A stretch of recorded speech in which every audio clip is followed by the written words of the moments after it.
જય જવાન જય કિસાન.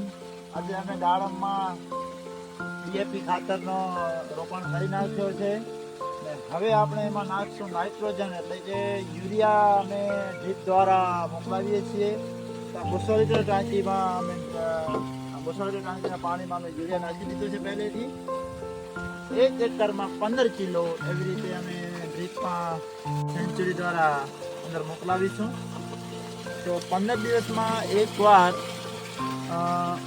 1 એકર પર 15 કિલો યુરિયા અને હ્યુમિક એસિડનો ઉપયોગ કરવો જોઈએ. પણ આ વખતે હું એમાં હ્યુમિક એસિડ નથી નાખી, માત્ર યુરિયા ખાતરને ડ્રીપમાં મોકલાવીશ. તો આ પાણી ભરું છું, પાણી ભરાઈ ગયું છે. હવે આપણે સેન્ચુરીની મદદથી આપણે એમાં ડ્રીપમાં મોકલાવીશું. તો આને આપણે પહેલે નાખી દઈશું. બતાવી દઈએ આને. આ આપણે કાક ચાલુ કરી નાખશું.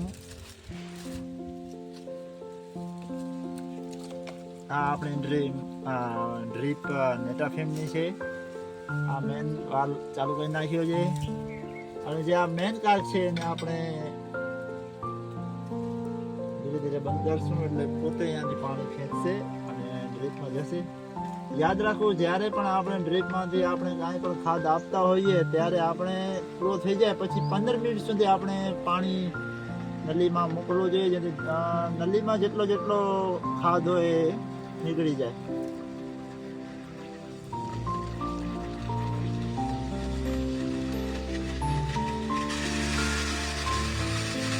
આપણે અહીંયા કાંટાનામાં આપણે પ્રેશર પણ જોવું જોઈએ કે પ્રેશર કેટલો છે. પ્રેશરના હિસાબે આપણે કામ કરવું જોઈએ. તો આપણે આ બરોબર રીતે જાય છે. આવી જ રીતે તમે તમારા ડ્રીપમાં ખાતર અને જરા આપી શકો છો. 10-15 મહિનાના થઈ ગયા દાડમ તો મહિનામાં 2 વાર 1 વાર યુરિયા તમારા હિસાબથી આપી શકો છો.